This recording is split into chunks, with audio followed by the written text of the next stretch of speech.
Ay, estoy cansado, ¿eh? Hoy me voy a sentar porque estoy reventado de verdad. De hecho no os iba a grabar vídeos, pero es que mi alternativa era ponerme a hacer las tareas de la casa, así que hoy toca esto. Ahora vamos con el vídeo.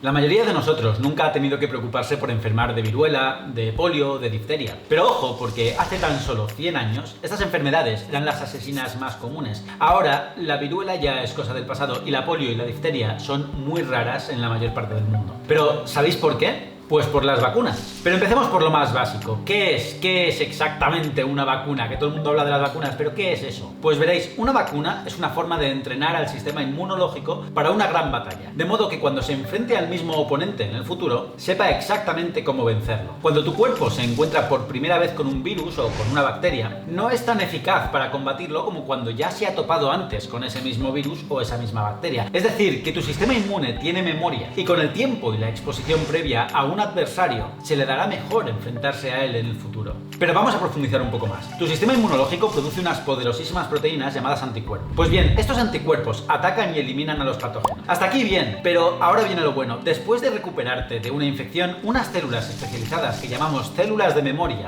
permanecen en tu sangre y mantienen un recuerdo de ese patógeno. De modo que la próxima vez que tu cuerpo se enfrente a ese patógeno, pues podrá producir muy rápidamente los anticuerpos adecuados para combatirlo y frenar la amenaza mucho antes. Es decir, la primera vez que tu cuerpo se enfrenta a un patógeno es lento y torpe. La segunda vez, gracias a estas células, es mucho más rápido y eficiente. Pues bien, las vacunas son una manera inteligente de aprovechar este mecanismo para hacernos inmunes a una enfermedad. ¿Y cómo es posible que hagan esto las vacunas? Pues porque las vacunas están hechas de patógenos, ya sean virus o bacterias, eso sí, debilitados o muertos. Es decir, no me hace falta meterte una infección con un virus vivo en grandes dosis, ni mucho menos. El objetivo no es inducirte la enfermedad. Así que con solo una pequeña parte de virus o bacterias muertas o en muy baja cantidad es suficiente para que tu cuerpo luche, venza y recuerde. En 1796 se pensaba, como parte de la sabiduría popular, que las lecheras eran inmunes a la viruela, porque habitualmente estaban expuestas a la viruela de las vacas, que es un virus relacionado con la viruela que conocemos, pero mucho menos mortal. A ver, ojo, porque aunque se llame viruela de las vacas, también afectaba a seres humanos, aunque ya os digo que era mucho más leve. Pues bien, un médico inglés llamado Edward Jenner decidió poner a prueba esa creencia popular sacando pus de las lesiones de viruela de vaca de una lechera y se lo inyectó a un niño de 8 años. Unos meses después le inyectó viruela al niño y afortunadamente descubrió que el niño se había hecho inmune. Desde entonces los programas de vacunación han tenido un gran éxito en la prevención de enfermedades e incluso en la eliminación de algunas por completo. La viruela, una enfermedad que mató a unos 300 millones de personas en el siglo XX, fue finalmente erradicada en 1980.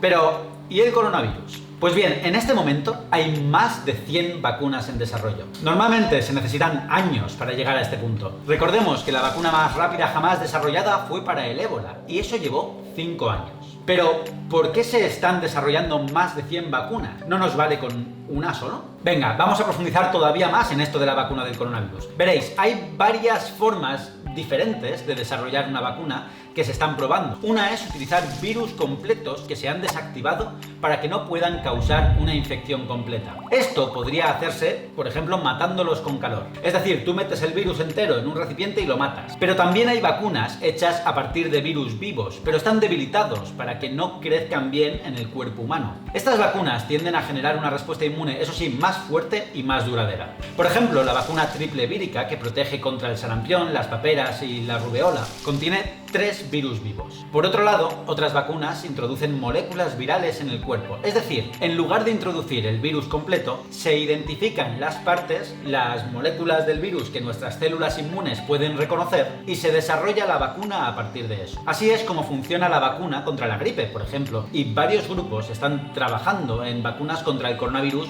como esta, siguiendo esta filosofía. Pero claro, luego están otros detalles. El virus de la gripe o influenza, que es lo mismo, es un virus un poco más difícil de vacunar. Esto es porque hay muchas variantes o cepas que circulan, es decir, hay muchos virus de la gripe diferentes e infectivos. O dicho de otro modo, es como si el virus tuviera muchos sombreros y los cambiara con frecuencia. Y eso dificulta que nuestro sistema inmunológico lo reconozca cuando el que te está intentando atacar tiene un sombrero diferente que aquel contra el que te has vacunado. Por otro lado está el detalle de cómo producir la vacuna. En este caso, por ejemplo, para producir la vacuna, el virus debe cultivarse en huevos de gallina en un proceso que lleva muchos meses y millones de huevos. Cada año los virólogos tienen que predecir qué cepas de gripe dominarán en la próxima temporada, de modo que las empresas puedan producir dosis suficientes para satisfacer la demanda de la población. Y a veces, pues como es normal, cuando uno predice, se equivocan. O sea, estamos hablando de predicciones en este caso. E incluso cuando tienen razón,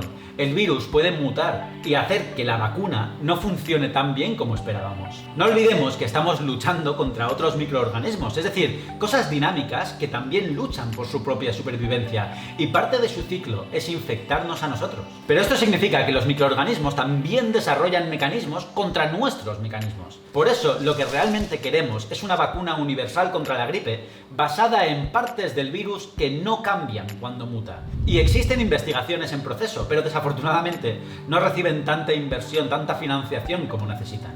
Y ya que estamos metiéndonos tanto en esto de las vacunas, vamos a seguir profundizando. Un enfoque relativamente nuevo que se está investigando es hacer una vacuna que contenga las instrucciones genéticas para producir proteínas virales, en forma de ADN o ARN. Me explico. El código genético es como el código fuente, el código de instrucciones que le dice a tus células o a las células de una persona qué deben hacer. Pues bien, se está trabajando en crear un código que haga que las células produzcan unas proteínas distintivas que normalmente se encuentran en el virus. Estas proteínas desencadenarían una respuesta inmune porque nuestras defensas las reconocerían como extrañas, como proteínas de patógenos, y eso crea una memoria inmunológica. Pero claro, esto que suena como ciencia ficción es complicadísimo. Hay más planteamientos sobre el desarrollo de cada vacuna. Por ejemplo, la Universidad de Oxford está trabajando en una vacuna que utiliza un virus inofensivo para transportar los genes virales a las células. Se basa en un virus que causa resfriados en los chimpancés, pero ha sido modificado genéticamente para que no pueda reproducirse en seres humanos. Los primeros ensayos clínicos han demostrado que es seguro e induce una fuerte respuesta inmunitaria. Pero los ensayos clínicos tienen unas fases y muchos controles de seguridad que pasar. Y de hecho, este grupo de investigación ha parado su ensayo clínico. Parado, no cancelado, porque un voluntario reportó un efecto adverso grave y lo están investigando.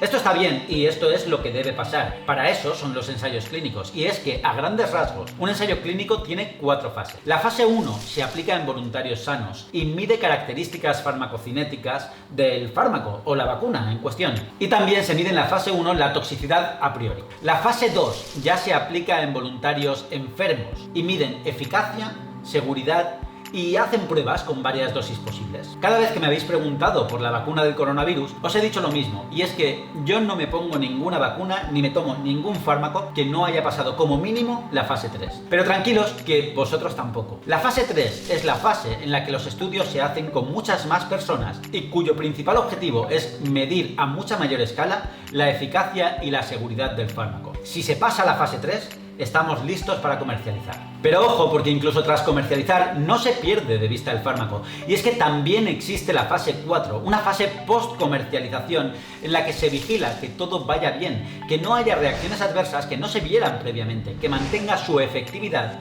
y también se empiezan a valorar nuevas indicaciones. Es decir, una vez ya sabes que tu fármaco sirve para A y B y que es seguro y efectivo, puedes plantearte que a lo mejor también sirve para C.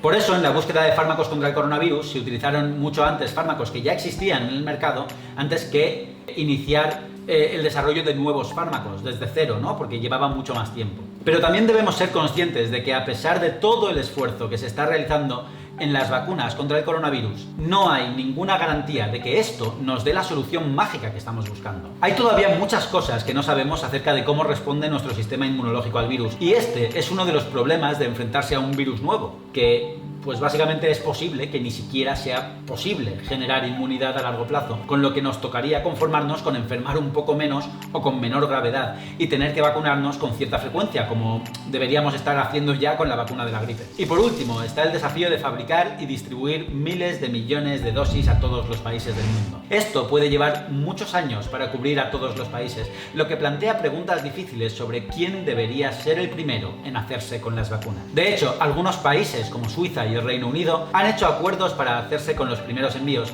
antes de que se haya demostrado que las vacunas funcionan. Pero hay algo que sí que está claro: para vencer la pandemia, si lo logramos, debemos asegurarnos de que todos los que necesitan vacunas tengan acceso a ellas. Necesitamos pensar de manera global, cooperativa y comunitaria.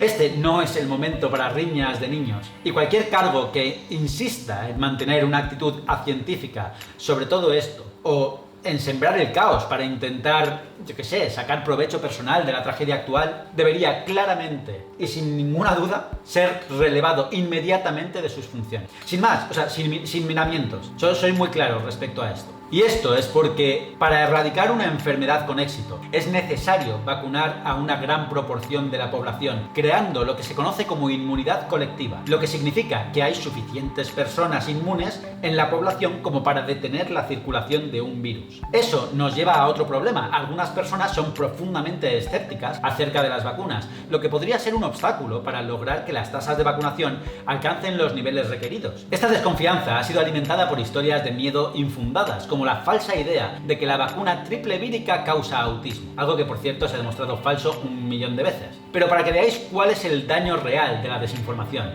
si alguna vez os habéis planteado qué importa que una figura pública diga barbaridades, ya sea Miguel Bosé contra las mascarillas, o Iker Casillas planteándose si el hombre pisó la luna en 1969, o si fue un montaje, o o cualquier influencer diciendo algo que no sé definir de manera distinta a estupideces sin fundamento, ya sea desde que el coronavirus muere con un té a 37 grados hasta que nos fumigan por las noches para controlarnos. Pues aquí tenéis el ejemplo. Y ojo, porque todas las vacunas deben evaluarse rigurosamente para determinar su seguridad antes de que se utilicen de forma generalizada, y se deben seguir controlando después de su implementación. A pesar de todo, el creciente sentimiento antivacunación, por ejemplo en Estados Unidos, ha llevado a un aumento en sarampión. Sarampión, chicos, con más de 1.000 casos nuevos reportados en 2019. Es que esto es brutal, sobre todo teniendo en cuenta que las vacunas previenen aproximadamente entre 2 y 3 millones de muertes cada año en personas de todos los grupos de edad. Se mire como se mire, las vacunas son una de las innovaciones más exitosas que la humanidad haya logrado nunca. Eso sí, el coronavirus nos ha recordado cuán vulnerables somos a las infecciones y que pueden surgir nuevas enfermedades en cualquier momento. Las vacunas son nuestra mejor esperanza para vencerlas. Y hasta aquí el vídeo de hoy. Si te parece importante el mensaje, por favor, compártelo, eso me ayuda mucho. Ya está, hasta aquí el anuncio. Bueno chicos, ahora sí, nos vemos en el próximo vídeo. Hasta pronto.